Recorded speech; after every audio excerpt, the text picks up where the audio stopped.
with us today. I am so excited. Me too. Hello, Megan. Hello. Megan is my dream job. Professional organizer. That is something that I would love to do. We have the same love language. 100%. I know. It is labels. Yes. Yes. Yes. 100%. I love it so much. So we are getting into back to school season. Yes. And whether you're going back to school or not, it's such a busy time. It is a hectic time, and your household becomes very overwhelming.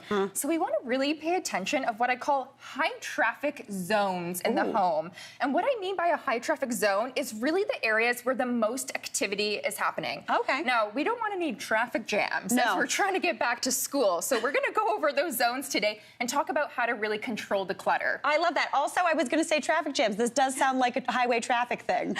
Zones. Yeah, and I love it. Amazing. Okay, so where are we starting? Okay, let's start with a lunch making zone. Now, I know a lot of families don't like making lunches. It becomes a tedious task, but it doesn't have to be a huge chore if properly organized. Let's first chat about timing. Okay. You want to try and make the lunch the night before instead of the morning of. I'm a coffee girl. I love my coffee in the morning, so give yourself 5 to 10 extra minutes. Yes. Now, I like using and relying on organizing product because there are some items that are really tricky to organize when it comes to lunch making. Water bottles, Tupperware. Oh, yeah, containers, the living worst. The worst. Yes. I know, everyone's pain point. So I'm actually gonna put you on Tupperware duty, Mary. Nailed it. I love it. So I like separating the lids and the bottoms away from each other. Okay. So the bottoms are easy, they stack in one another. And then I have a lid organizer here. Very fun. That exists? It does exist. I gotta go to the store. And it's here today. Okay, amazing.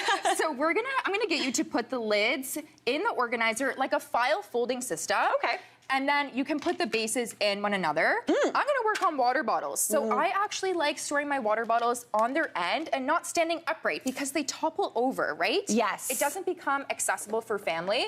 Now, you wanna make sure that you are storing these items in a place that is reachable for your whole family. Getting the children involved with making their own lunch creates kitchen independence for the family. Really important. 100%. You're doing great over there. Thank you so much. Also, this looks more like a wine, where I keep my wine.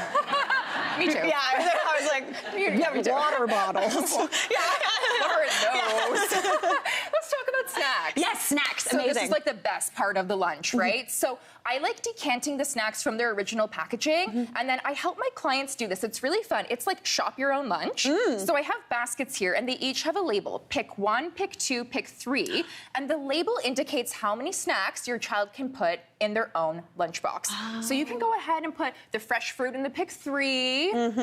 Makes sense. Okay, pick 1, the cookies, the sugary snacks. That would be me. I'd be like, pick 8. Yes, please. Thank you very much. Yes. So this allows your children to have some creative freedom with their lunch, but you can kind of control what's going on as well. I like that tip. And it gets them involved, so it takes half of the work out from you. You got it. Perfect. I love that. I need this for my own life. Okay. So what else are we doing? Let's talk about chore charts. Okay. Okay, so fairness, communication, transparency, that actually is a form of organization. You want everyone to know what the chores are, what the responsibilities are. Just wishing someone would unload the dishwasher doesn't mean it's gonna happen necessarily. So I picked up these chore charts online. They're magnetic, which is awesome because you can just stick them on the fridge. Really easy to use. Let's just do an example together, Mary. Okay. So all I'm gonna do is write your name, and then I'm gonna ask you your favorite household chore. Oh, it's making dinner.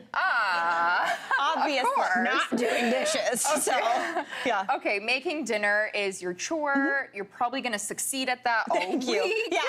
Maybe you get a little reward at the end. You know what? That would be nice. I should get a little reward for making dinner. Everybody should. Yeah. They should. I love that. And then you could just stick it on the fridge? Stick it on the fridge, and then everyone can see it on a daily basis. Accountability. You got it. I like that. Amazing. Okay, let's head over to maintaining strategic storage. So this is so fun. This is why I actually love organizing, because there's no rule book when it comes to organizing. We think that things have to live in a certain zone, but they don't. That's a myth. You want to actually store items where you're using them instead of where you think they should live. So I have first aid, vitamins and supplements, and I have a hair bin here. It might sound so silly to you, like, why is there a hair bin in the kitchen? Yeah. But if you're helping your child with their hair in the morning, you want to store items so close to where you're using them that it's actually easy to put away. That makes sense. I feel like some people are gonna be like, a hairbrush in the kitchen, Megan. Well, But I'm not mad at it. Yeah.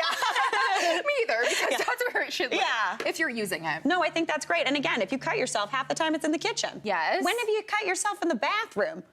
Other than shaving. Yeah, so. Nice and convenient for cutting yourself when you're cooking. Yes, exactly. Fantastic. Or a burn, you know?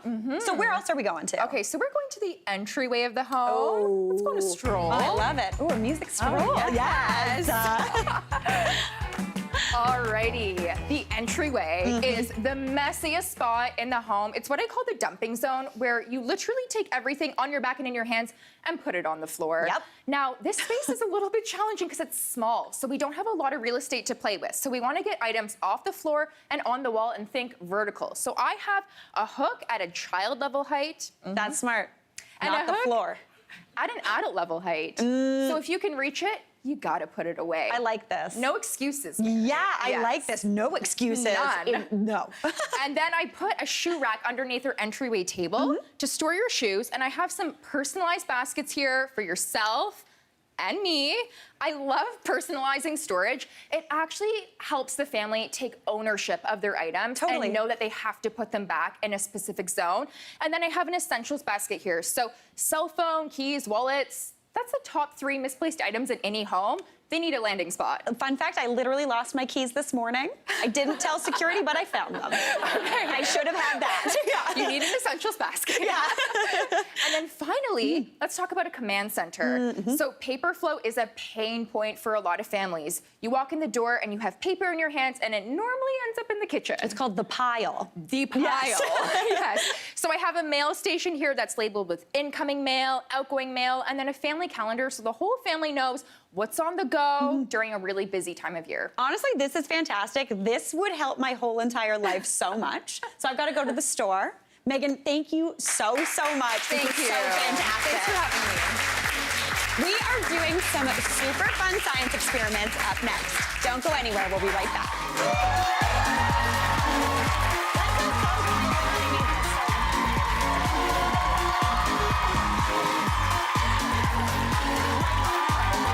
Hey, Mary here. What did you think? Drop your comments below and don't forget to like and subscribe for more of the good stuff.